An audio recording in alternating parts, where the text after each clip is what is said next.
আপনারা শুনছেন horror story with চঞ্চল। কাল্পনিক ভূতের অসাধারণ সমস্ত কাহিনী।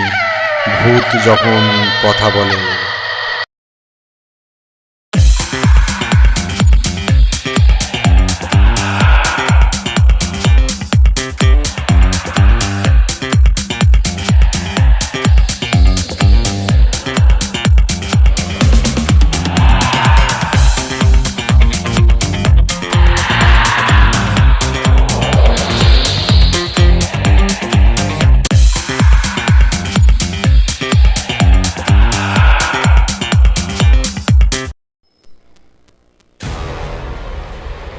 প্রতি শুক্রবার দিনটা ধার্য ছিল আমাদের মানে আমাদের বাড়ির ছোট বাচ্চাদের।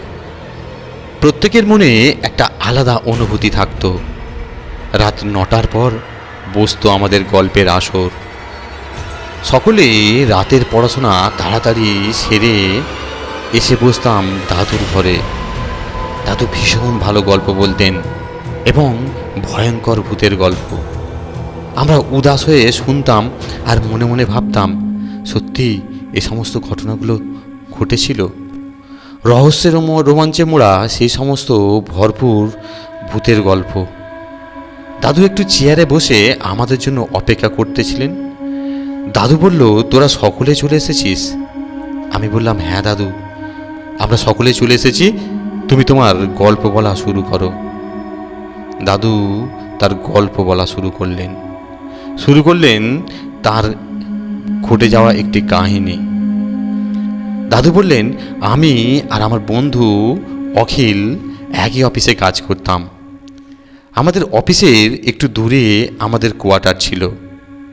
আমরা দুই বন্ধু সেই কোয়ার্টারে থাকতাম।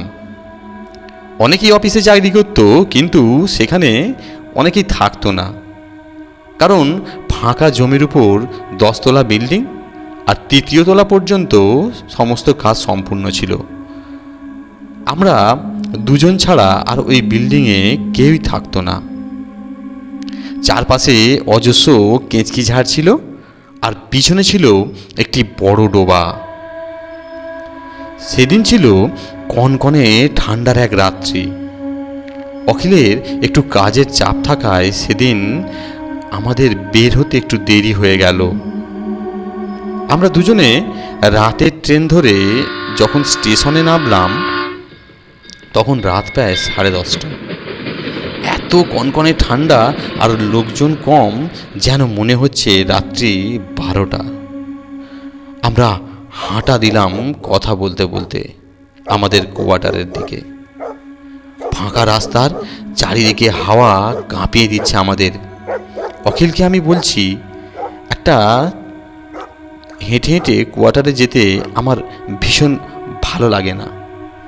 অখিল বলল, কি আছে, হাঁটাও তো শরীরের পক্ষে ভালো, বলে ও হেসে উঠল। তারপর শুরু হলো মাঠের সেই রাস্তা। আমরা ডান দিকে বাঁক নিয়ে আমাদের কোয়ার্টারের রাস্তা ধরবো, এমন সময় কে যেন পিছন থেকে বলে উঠল, বাবু একটু দাঁড়াবেন। একটু এগিয়ে এলাম একটি ল্যাম্প পোস্টের কাছে। ল্যাম্প পোস্টের মাথায় একটি ল্যাম্প ঝুলছে এবং তার অল্প আলো রাস্তায় এদিক ওদিকে ছড়িয়ে ছিটিয়ে পড়েছে। দুজনে থমকে দাঁড়িয়ে পড়লাম। আমি পিছন ফিরে দেখতে পেলাম একটি কঙ্কালসার চেহারার ব্যক্তি মাথায় একটি ঝুড়ি নিয়ে আমাদের দিকে এগিয়ে আসছে। আমি আশ্চর্য হলাম, এত কনকনে ঠান্ডায় গায়ে একটি ছেঁড়া ফাটা জামা, আহা কি কষ্ট। কাঁপতে কাঁপতে আমার কাছে এসে বলল, বাবু। আমি বললাম, হ্যাঁ তুমি কে? হ্যাঁ বলার পর আমি যখন ওনার পিছনে দেখলাম এক মহিলা ও একটি বাচ্চা ছেলে ওনার সাথে। বাচ্চা ছেলেটির বয়স 7 থেকে 8 বছর হবে। তারাও কত রুগ্ন। মহিলাটির হাত ধরে আছে বাচ্চাটি, দেখলেই মনে হবে মা ও ছেলের সম্পর্ক কত মধুর। কিন্তু এত রাতে এই নির্জন এলাকায় এরা কেন? আমি বললাম, কে তোমরা?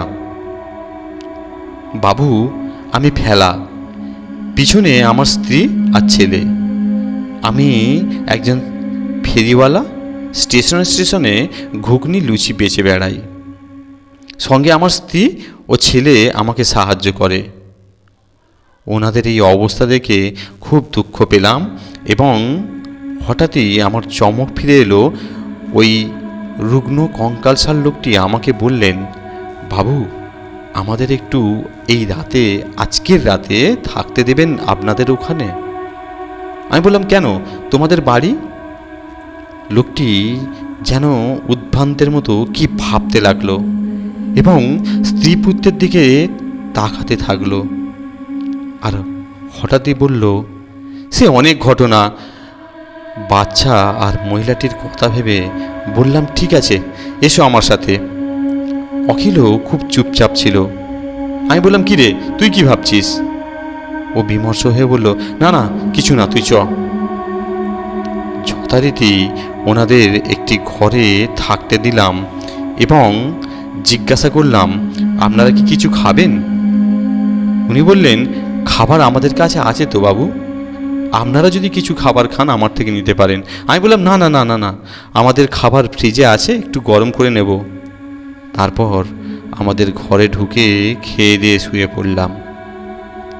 রাত তখন 12:15 এরকম হবে। দরজায় কে যেন ধাক্কা দিচ্ছে। বারবার দরজার ঠোকার আওয়াজ কানে ভেসে আসছে। অখিল ঘুমাচ্ছে দেখে আমি দরজাটা খুলতে গেলাম। দরজাটা খুলতেই একটা ঠান্ডা বাতাস আমার উপর দিয়ে বয়ে গেল এবং সোজা ঘরের ভিতর ঢুকে গেল, যেন কে আমাকে দূরে ঠেলে দিল। আমি দরজার বাইরে দেখলাম কেউ কোথাও নেই, পুরো নিস্তব্ধ, চারিদিকে ঘুটঘুটে অন্ধকার। ঘরে ঢুকে দরজা বন্ধ করতে যাব এমন সময় এক ভয়ঙ্কর দৃশ্য আমার চোখে পড়ল। অখিল বিছানার উপর 1 থেকে 1.5 হাত উঁচুতে শূন্যে ভাসছে আর গোয়াচ্ছে। কি অসম্ভব ভয়ঙ্কর সেই দৃশ্য! পরক্ষণেই তড়াম করে বিছানায় পড়ে উঠে বসে পাগলের মতো মাথা নাড়াচ্ছে। আমি ছুটে ওর কাছে যাব। ওর ডান হাত বাড়িয়ে এক বিশ্রী গলায় বলতে লাগলো, একদম কাছে আসবি না, আজ আমার প্রতিশোধ নেবার সময়। আমি ঘেমে নিয়ে পরক্ষণে দেখলাম খাটের ধারে ওই মহিলা আর বাচ্চাটি চুপ করে দাঁড়িয়ে আছে। পরক্ষণে দেখলাম তাদের একগাল হাসি, যেন কোনো প্রতিশোধের হাসি। আমি সেই মুহূর্তে অসহায় একটা কাঠের পুতুল। আবার অখিলের সেই বিশ্রী গলা, এরা খুনি, এর বাবা খুনি, আমাদের খুনি। আমি কাঁপা কাঁপা গলায় বললাম, কে আপনি, কি হয়েছে আপনার? অখিল বলল, এর বাবা আমাদের 3 জনকে নির্মমভাবে হত্যা করেছে আমাদের ছোট বসত বাড়িটুকু নেবার জন্য। এদের কাউকে আমি ছাড়বো না। আমি জোর হাতে বললাম, ওকে ছেড়ে দিন, ওর বাবা করেছে, ও তো কিছু করেনি। কিন্তু ওর ভিতর ওই আত্মা কিছুতেই নারাজ ওকে ছেড়ে দেবার জন্য। হঠাৎই দেখলাম অখিলের দেহটা মেঝের উপর ফেলে পা ধরে কে যেন ওকে টেনে নিয়ে চলল দ্রুত বেগে। আমি ছুটে ওকে ধরতে যাব, কিন্তু ওই বাচ্চা ছেলেটি আর মহিলাটি আমার 2টো পা চেপে ধরে আছে। আমি কোনো মতেই ওই জায়গা থেকে সরতে পারছি না। আমি যখন অখিলকে দরজার বাইরে আর দেখতে পেলাম না, এই ভয়ঙ্কর দৃশ্য সহ্য করতে না পেরে আমি জ্ঞান হারালাম। পরের দিন কাজের মাসি সকালে এসে দেখেন আমি জ্ঞান হারিয়ে মেঝেতে পড়ে আছি, অখিল শুয়ে আছে বিছানায়। কাজের মাসি জল ছিটিয়ে যখন আমার জ্ঞান ফিরিয়ে আমাকে বলল, তুমি মেঝেতে পড়ে কেন বাবু? আমি তখন ওকে কোনো রকম উত্তর না দিয়ে দৌড়ে গিয়ে দেখলাম সেই ফেরিওয়ালার ঘরের কাছে। গিয়ে দেখি ঘরে কেউ নেই। তখন আমি মনে মনে আগের রাতের সমস্ত ঘটনা ভাবতে লাগলাম ওই অসহায় ব্যক্তির সমস্ত ঘটনা, কতই না তাকে দুঃখ কষ্ট যন্ত্রণা দেয়া হয়েছে। সেদিনের ওই ঘটনা আমি অখিলকে বলেছিলাম। অখিল তারপর দিন থেকে তার বাবার সাথে আর কোনো রকম সম্পর্ক রাখেনি। মানুষের জীবনের লোভ খুব খারাপ। হয়তো এই লোভের জন্য অখিলের বাবা অখিল ও তার সমস্ত পরিবারকে হারিয়েছিল। ধন্যবাদ। আপনারা এই রকম মজার মজার ভৌতিক গল্প শোনার জন্য অনুগ্রহ করে আমার চ্যানেলটি সাবস্ক্রাইব করুন, আমার পাশে থাকুন। আর সবার আগে নোটিফিকেশান পাওয়ার জন্য আপনারা দ্রুত চ্যানেলটি সাবস্ক্রাইব করুন। ধন্যবাদ। আপনারা সুস্থ থাকুন, ভালো থাকুন।